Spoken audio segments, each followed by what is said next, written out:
मेरे अजीज दोस्तों, आज हम जानेंगे कि अल्लाह ने सांप और मोर को जन्नत से क्यों निकाल दिया था। तो आपसे गुजारिश है, वीडियो को आखिर तक देखें। हजरत आदम अलैहिस्सलाम और हजरत हव्वा अलैहिस्सलाम अपनी पैदाइश के बाद जन्नत में खुशहाली के साथ जिंदगी गुजार रहे थे। शैतान जन्नत से निकाला जा चुका था, इसलिए शैतान के दिल में हर वक्त हजरत आदम अलैहिस्सलाम की दुश्मनी रहती थी और इंतकाम की आतिश उसके दिल में भड़की रहती थी।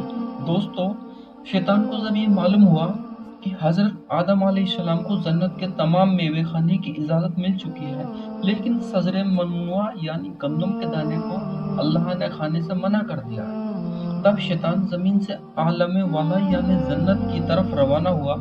जन्नत में शैतान का जाना मना था, लेकिन तीन इसमें आजमियात थे जिसका विरोध करने की वजह से शैतान को ये ताकत हासिल हो गई थी कि वो पहले आसमान से 7वें आसमान तक पहुंच सकता था। वो जन्नत के दरवाजों पर बने हुए 2 चबूतरों में से एक पर बैठ गया और 300 साल तक इंतजार करता रहा कि कोई जन्नत से बाहर आए और वो उससे अपने मतलब की बात कर सके। अचानक मोर जन्नत से बाहर आ गया।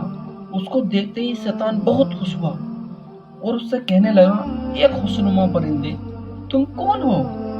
मोर ने जवाब दिया, मैं मोर हूँ। उसके बाद मोर ने कहा, तुम अपने बारे में तो बताओ, तुम कौन हो?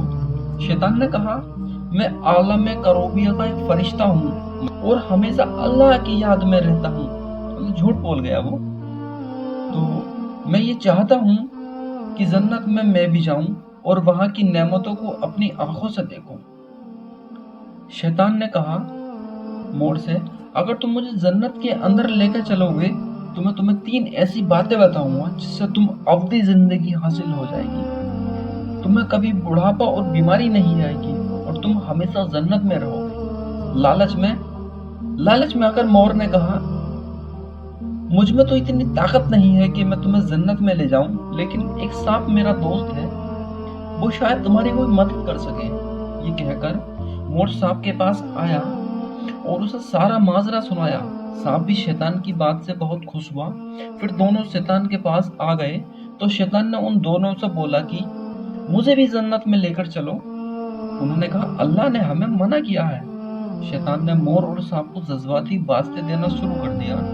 फिर सांप ने शैतान से कहा कि तुम सांप बन जाओ और मोर तुम्हें निगल लेगा और जन्नत में ले जाकर उगल देगा।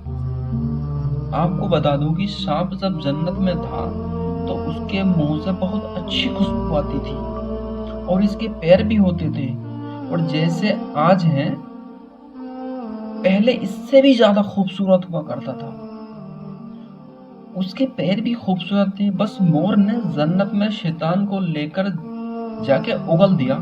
उसके बाद शैतान जन्नत में दाखिल होने में कामयाब हो गया और सजरे ममनुआ यानी उस गंदम के पेड़ के पास पहुंच गया जिसको अल्लाह ने हजरत आदम अलैहिस्सलाम और हजरत हव्वा अलैहिस्सलाम को खाने से मना कर दिया था।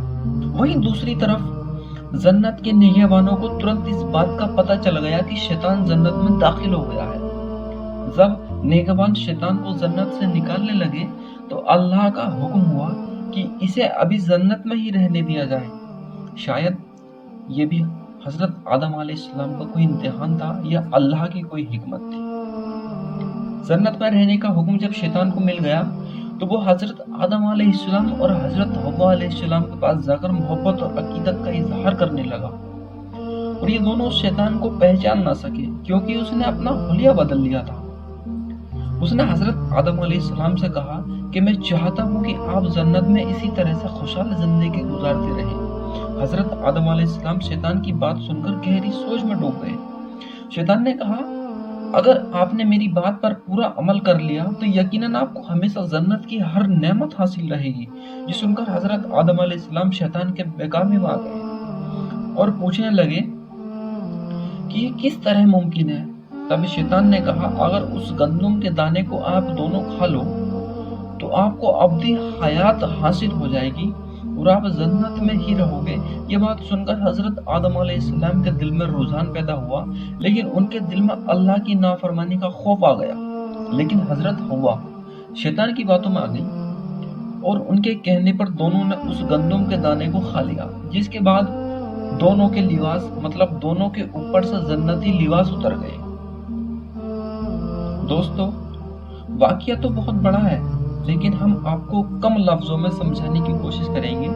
پھر اللہ کے حکم پر فرشتوں نے حضرت آدم علیہ السلام کو کوہ شرادیب یعنی سری لنکا کے پاس اور حضرت حوا علیہ السلام کو زدہ کی سرزمین پر اتار دیا۔ اس کے بعد ہی جس پیر سے موڑ شیطان کو جنت میں لے کر گیا تھا، اس سے بھی وہ خوبصورت پیر واپس لے لیے گئے اور بدصورت پیر بنا دیے گئے، اور جس منہ سے سانپ نے مشورہ دیا تھا، اس سے اس کی منہ کی خوشبو چھین لی اور اس کے پیر چھین لیے اور جنت سے نکال کر بھگا دیا۔ محترم عزیز دوستو، جاتے جاتے چھوٹی سی گزارش ہے، اگر کوئی واقعہ، کہانی یا تحریر اچھی لگ جائے تو ویڈیو دیکھنے کے بعد تھوڑی سی زحمت فرما کر اپنے دوستوں کے ساتھ اس کو شیئر کر دیا کرو، اور اگر چینل کو سبسکرائب نہیں کیا ہے تو چینل کو سبسکرائب بھی کر دیا کرو۔